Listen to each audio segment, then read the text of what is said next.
কয়েকদিন থেকে কাপড়গুলো ধলাই করছি, শুকাইছে, এগুলো ভাঁজ করাই, ওগুলো আজকে ভাঁজ করে রাখি, নাহলে এই রুমে থাকবে। একা হাতে কাজ করি সারাদিন, সময় পাওয়া হয় না, হেল্প করারও কেউ নাই, যে হেল্প করবে আর হেল্প করবে, একা সংসারে আর হেল্প করে, নিজের কাজ নিজেকেই করতে হয়, নিজে করলে করলাম, না করলে ওরকম করে।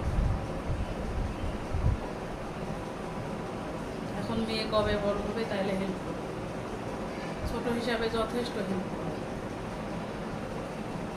কোনো কিছু চাইলে সঙ্গে সঙ্গে নিয়ে আসতে হবে, খাবার বাটি যতটুকু বড়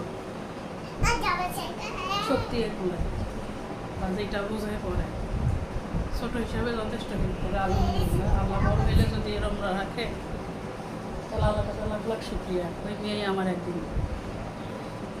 শক্তি হয়ে দাঁড়াবে।